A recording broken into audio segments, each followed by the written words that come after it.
I look like a ghost. I look like a Russian ghost. I am here to help you find rich husband. If you cannot see that my top sparkles, I will be very disappointed. Do not do this video in a Russian accent, Kristen. Don't do that. Control yourself. Let's remember that I have a shitty American accent and I need to stick to it. Even though I'm not born in America, I've never lived in America, so I live in Europe. I could switch to a British accent, right? I could just start talking like this, and I hardly doubt anyone will have a problem with it. Or maybe I could just stop and just get into the video.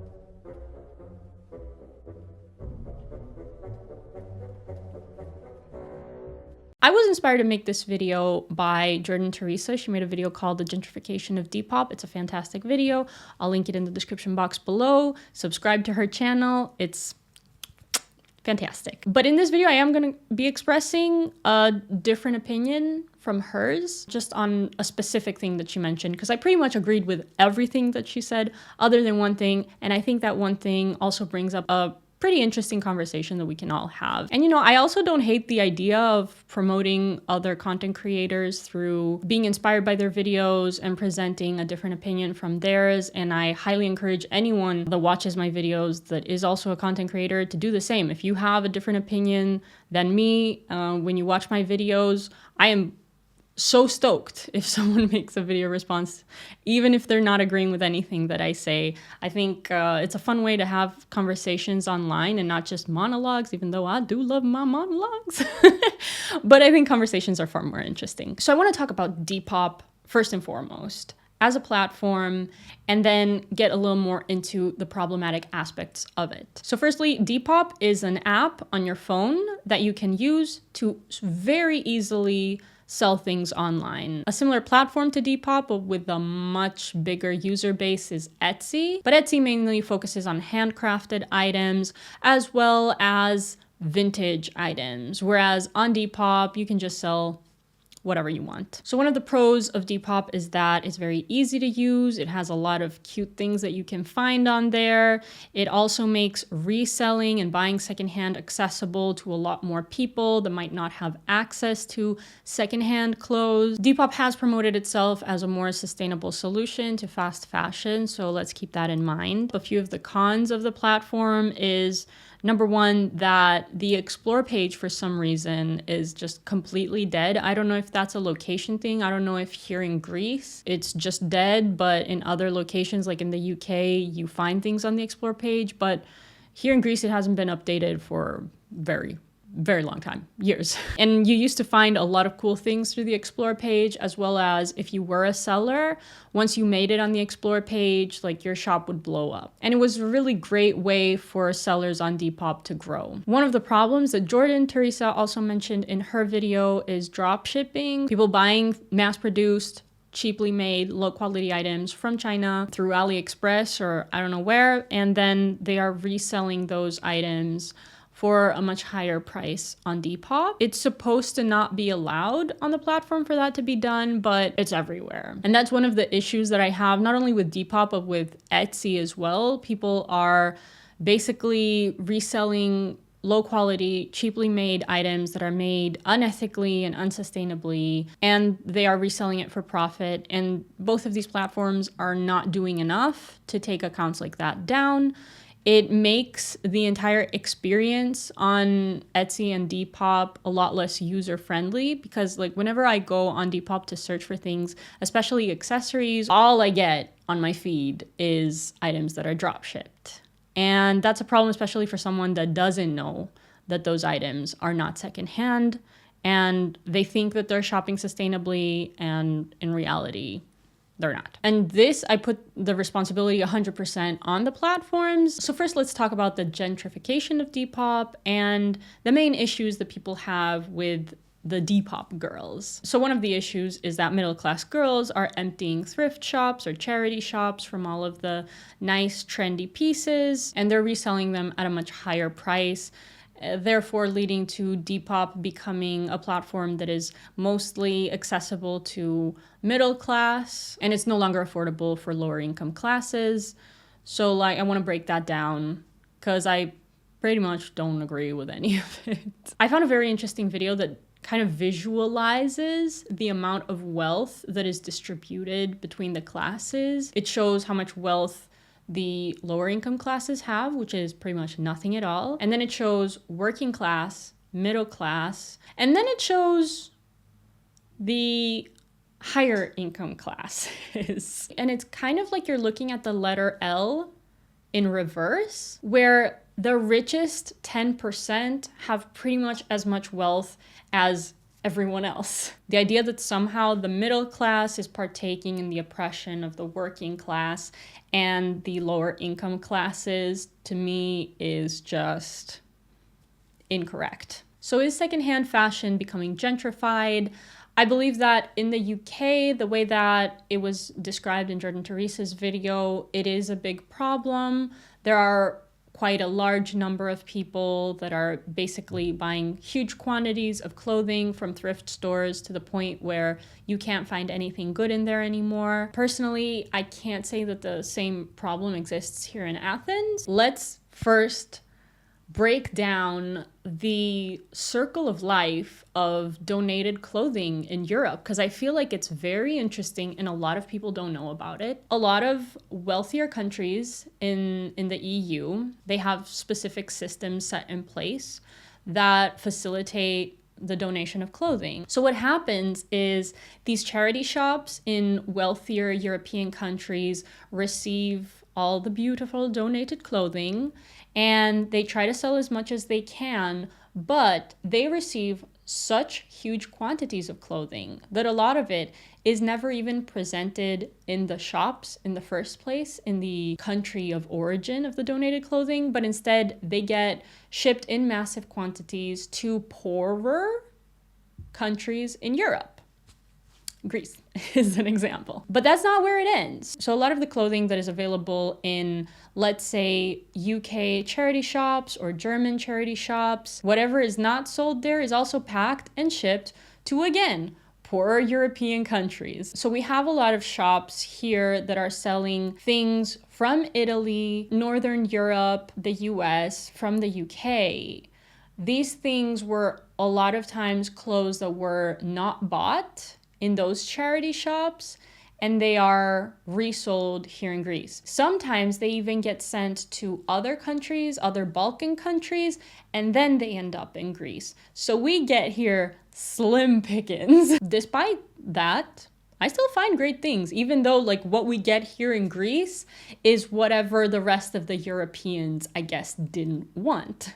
And so maybe we don't get to dress on trend, but we still get a lot of cool stuff. Like I've found this in a secondhand shop, found the sparkly top I'm wearing underneath this in a secondhand shop. I found a lot of great things in secondhand shops. And even though like here in Greece, we're at the bottom of the food chain, we still find things. This kind of reminds me of the movie The Platform, if you've ever seen it. It's like this platform full of food that slowly drops from one floor to another, and people just eat the food at the top, and then as the platform keeps going down, there's less and less food. And like here in Greece, we're not even at the bottom of the platform, we're like kind of in the middle, because whatever the Greeks don't buy gets sent to Africa, and people there get our leftovers. And you can see that there's kind of a class hierarchy with how secondhand clothes are distributed. And so for those that struggle to find cute secondhand clothes in places like the UK and Germany, if you can't find cute stuff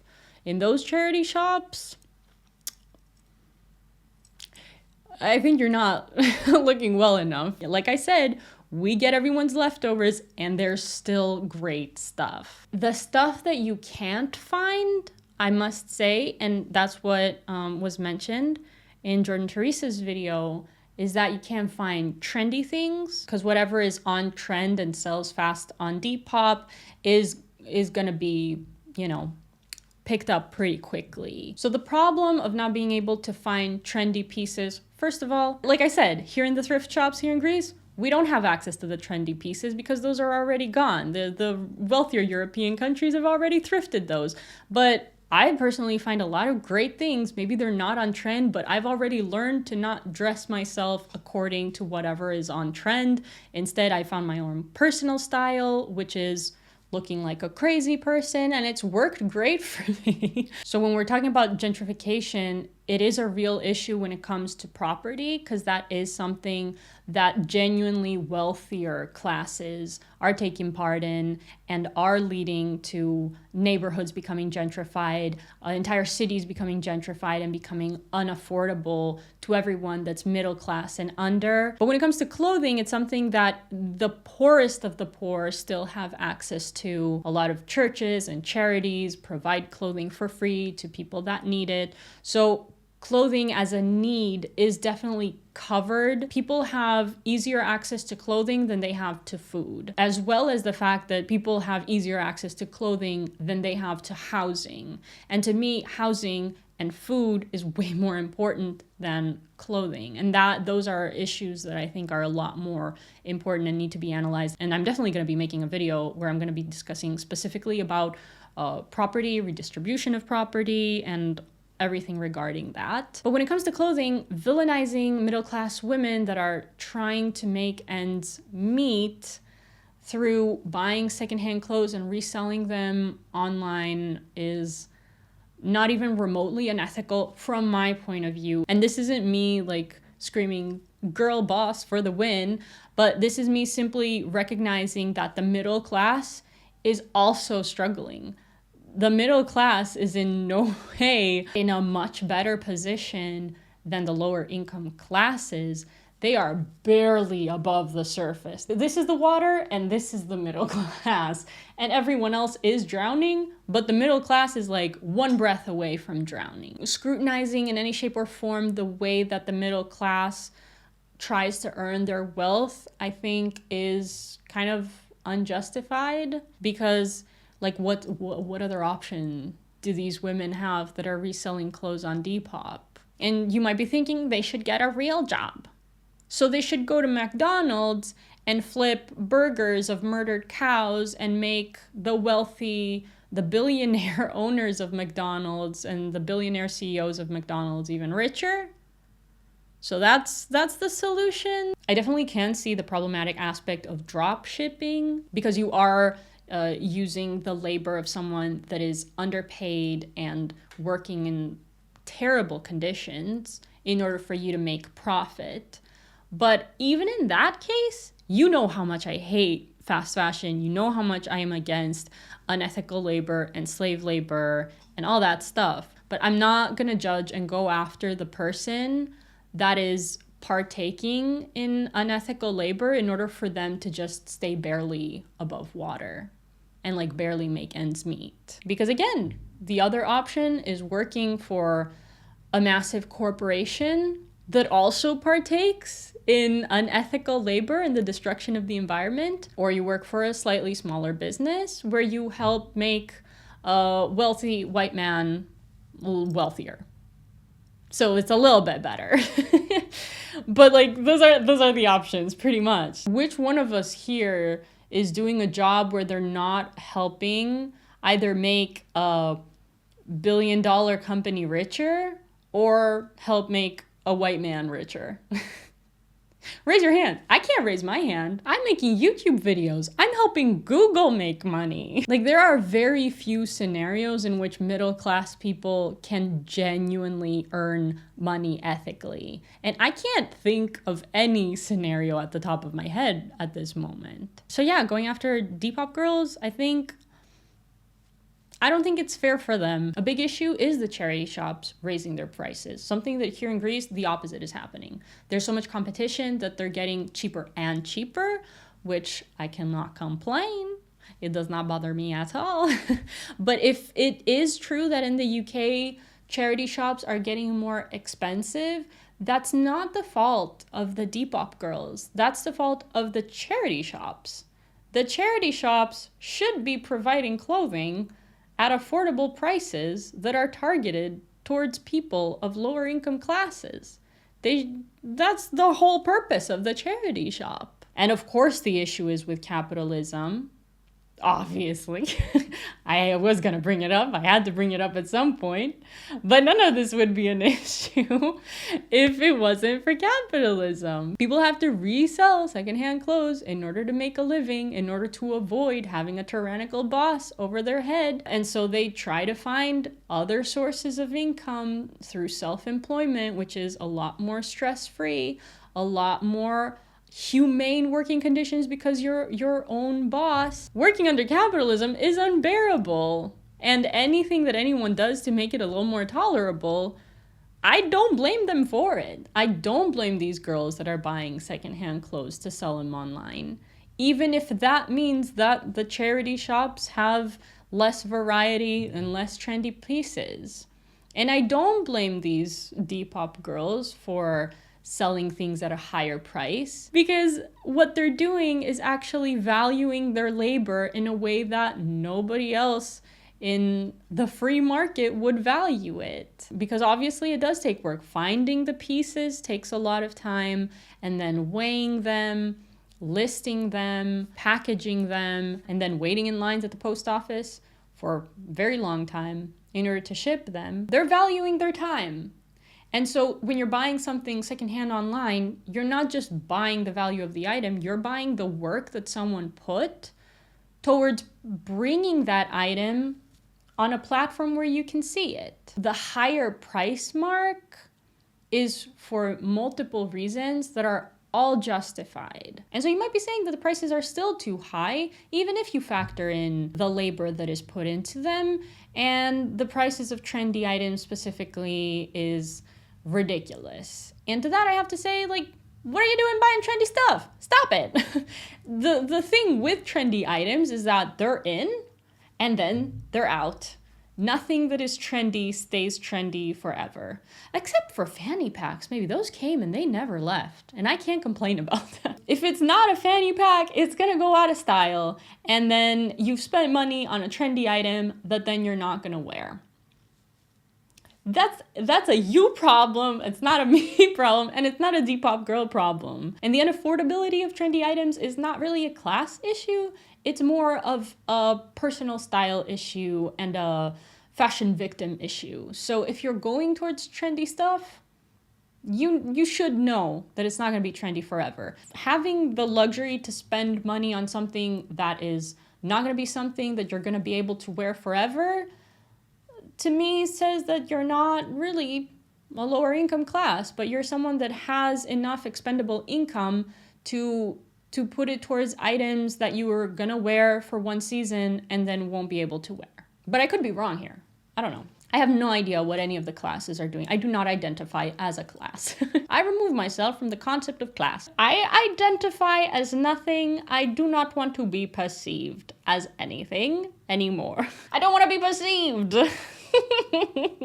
Why am I finding this so funny? It's not funny at all. So yeah, I think we just need to stop hating on women that are just trying to survive capitalism. I don't think that the middle class has the luxury to kind of sacrifice their own comforts for the lower income classes beneath them. Because, as I mentioned, they're barely preserving their status as middle class in the first place. And it's a very fragile position where I think what we're seeing is that the middle class is continuously shrinking and shrinking.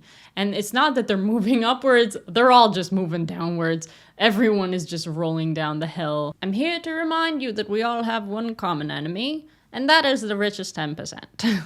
Specifically, the richest 1% is everyone's common enemy. If they hadn't hoarded all the wealth that they have hoarded, and their wealth was equally distributed between all the other classes, we would not be having the issue of the gentrification of Depop and of secondhand clothing stores. We would not have the issue of city gentrification. We would not be facing the issue of people doing labor that does not fulfill them and they do not enjoy, or doing underpaid labor in unsafe, unhealthy working conditions.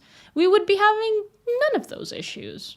So, to hell with capitalism. And I know a lot of people get triggered when I talk about wealth redistribution, but what essentially I'm saying is that this is going to lead to you getting wealthier as well. A lot of people are actually under the illusion that they are gonna be that rich 1%. And they don't like the idea that in that fantasy of them reaching the top richest 1%, they don't like the idea of having their wealth taken away from them. Which is like, how do I help you get in contact with the real world? I don't know how I can convince you to become less delusional. Really.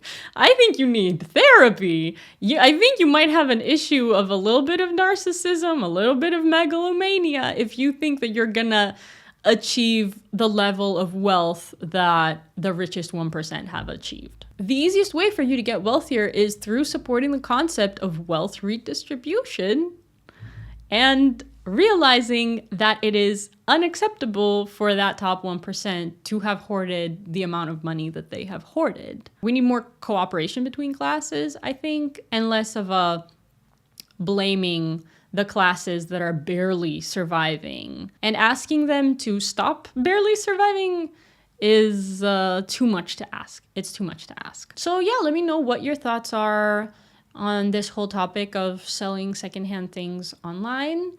Are you against it? Do you support it? Are you kind of neutral about it? I definitely feel like I'm on the neutral side because, you know, there is no ethical consumption under capitalism, so it doesn't matter. Like, you can't really say that it is ethical, but it's not, and from my point of view, unethical either. And also, I would just like to say a huge thank you for watching my videos.